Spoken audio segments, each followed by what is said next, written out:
क्या आप भी मानते हैं कि सिर्फ शेयर बाजार ही आपको अमीर बना सकता है? तो फिर इस आंकड़े को गौर से सुनिए। 84%। जी हाँ, इस वक्त बड़े बड़े स्टॉक हाँफ रहे थे। म्यूचुअल फंड की एक ऐसी स्कीम आई जिसने कि साल भर में ही पैसा लगभग डबल करने की राह जो है वो पकड़ ली। सोना सिर्फ गहनों के लिए नहीं बल्कि कमाई के लिए भी असली राजा साबित हो रहा है। दोस्तों, आखिर कौन सा है वो फंड और क्या अभी भी निवेश का उसमें मौका है? चलिए देखते हैं हमारी एक खास रिपोर्ट में सारी अपडेट्स। नमस्कार, मैं हूं आपके साथ संध्या बिष्ट और आप देख रहे हैं the economic times India. Paschim Asia में युद्ध तो अभी शुरू हुआ है दोस्तों, लेकिन पिछले एक साल के दौरान गोल्ड म्यूचुअल फंड ने शानदार प्रदर्शन किया। Nippon India gold saving fund ने पिछले एक साल में लगभग 84.66% का रिटर्न दिया, जबकि Nippon India gold ETF BSE का वार्षिक रिटर्न 84.23% रहा है। ये दोनों फंड जो हैं पिछले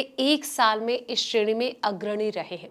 एक्सिस के फंड 78%, SBI के फंड ने 79 और टाटा के फंड ने इसी दौरान 76% का रिटर्न दिया है। दोस्तों, ICICI और SDFC गोल्ड फंड ने भी इसी अवधि में अच्छा प्रदर्शन किया। रिटर्न इतना शानदार रहा दोस्तों कि इस साल जनवरी में भारी मुनाफा वसूल यानी कि प्रॉफिट बुकिंग हुई। यही कारण है कि फरवरी में AUM में महीने दर महीने गिरावट आई है। Association of mutual fund of India के आंकड़े अगर देखा जाए तो इससे पता चलता है कि फरवरी 2026 में गोल्ड ETF फंडों में प्रतिबंधित कुल परिसंपत्तियां 1.83 लाख करोड़ रुपए थी। ये फरवरी 2025 की तुलना में जो है 165% अधिक थी। आमतौर पर पोर्टफोलियो में विविधता लाने का काम सोना ही करता है दोस्तों।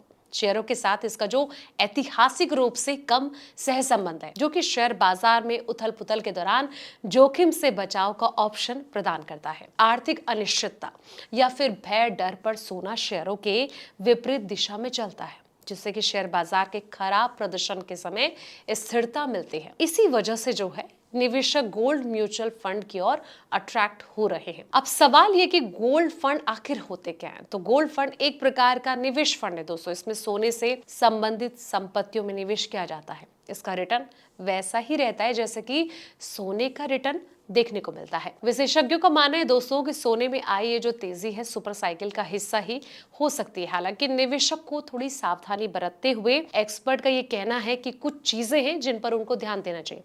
अपने कुल पोर्टफोलियो का केवल 10 से 15% हिस्सा ही सोने में रखा जाना चाहिए। सिर्फ पिछले रिटर्न को देखकर सारा पैसा आपको नहीं लगाना चाहिए, बल्कि SIP सिस्टमैटिक इन्वेस्टमेंट प्लान, इसका रास्ता आपको चुनना चाहिए। सोना आपके जो पोर्टफोलियो है इसको बैलेंस्ड करता है, यानी कि हेज करने के लिए होता है, ना कि रातों रात अमीर बनने के लिए। लेकिन इसलिए अगर आप इन्वेस्ट करने की सोचें तो एक बार फाइनेंशियल एडवाइजर से आप जरूर सलाह लें। फिलहाल इस रिपोर्ट में इतना ही। ऐसी तमाम वीडियोस के लिए आप देखते रहें द इकोनॉमिक टाइम्स इंडिया।